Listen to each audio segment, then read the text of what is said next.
इस भाग में आप देखेंगे श्री राम के पूछने पर विश्वामित्र जी का उनसे ताटका की उत्पत्ति, विवाह एवं शाप आदि का प्रसंग सुनाकर उन्हें ताटका वध के लिए प्रेरित करना। अपरिमित प्रभावशाली विश्वामित्र मुनि का यह उत्तम वचन सुनकर पुरुष सिंह श्री राम ने यह शुभ बात कही। मुनि श्रेष्ठ, जब वह यक्षिणी एक अबला सुनी जाती है तब तो उसकी शक्ति थोड़ी ही होनी चाहिए, फिर वह 1000 हाथियों का बल कैसे धारण करती है। अमित तेजस्वी श्री रघुनाथ के कहे हुए इस वचन को सुनकर विश्वामित्र जी अपनी मधुर वाणी द्वारा लक्ष्मण सहित शत्रु दमन श्री राम को हर्ष प्रदान करते हुए बोले, रघुनंदन, जिस कारण से ताटका अधिक बलशालिनी हो गई है वह बताता हूं, सुनो। उसमें वरदान जनित बल का उदय हुआ है, अतः वह अबला होकर भी बल धारण करती है। पूर्व काल की बात है, सुकेतु नाम से प्रसिद्ध एक महान यक्ष थे। वे बड़े पराक्रमी और सदाचारी थे, परंतु उन्हें कोई संतान नहीं थी, इसलिए उन्होंने बड़ी भारी तपस्या की। श्री राम यक्षराज सुकेतु की उस तपस्या से ब्रह्मा जी को बड़ी प्रसन्नता हुई। उन्होंने सुकेतु को एक कन्या रत्न प्रदान किया जिसका नाम ताटका था। ब्रह्मा जी ने ही उस कन्या को 1000 हाथियों के समान बल दे दिया, परंतु उन महायशस्वी पितामह ने उस यक्ष को पुत्र नहीं ही दिया। धीरे धीरे वह यक्ष बालिका बढ़ने लगी और बढ़कर रूप यौवन से सुशोभित होने लगी।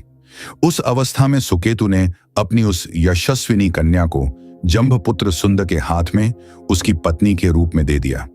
कुछ काल के बाद उस यक्षी ताटका ने मारीच नाम से प्रसिद्ध एक दुर्जय पुत्र को जन्म दिया, जो अगस्त्य मुनि के शाप से राक्षस हो गया। श्री राम अगस्त्य ने ही शाप देकर ताटका पति सुंद को भी मार डाला। उसके मारे जाने पर ताटका पुत्र सहित जाकर मुनिवर अगस्त्य को भी मौत के घाट उतार देने की इच्छा करने लगी। वह कुपित हो मुनि को खा जाने के लिए गर्जना करती हुई दौड़ी।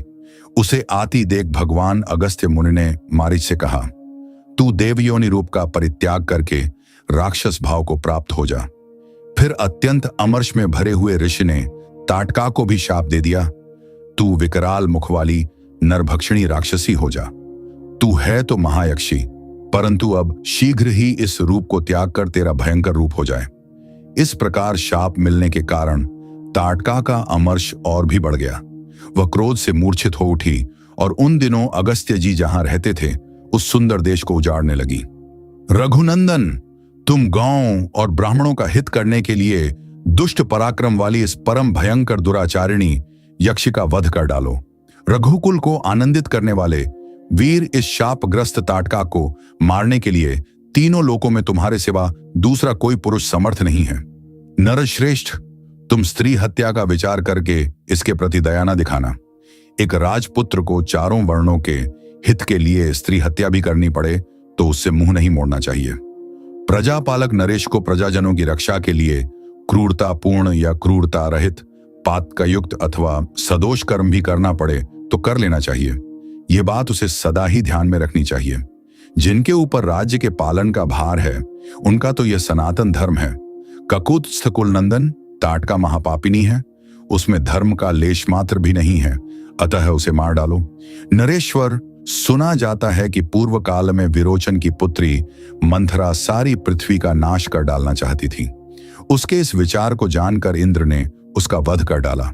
श्री राम प्राचीन काल में शुक्राचार्य की माता तथा भृगु की पतिव्रता पत्नी त्रिभुवन को इंद्र से शून्य कर देना चाहती थी।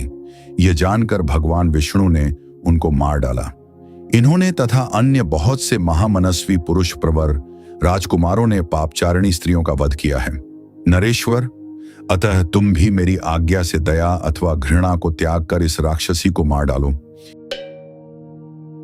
इस प्रकार श्री वाल्मीकि निर्मित आर्ष रामायण आदि काव्य के बालकांड में 25वां सर्ग पूरा हुआ। जय श्री राम। अगले भाग में आप देखेंगे श्री राम द्वारा ताटका का वध।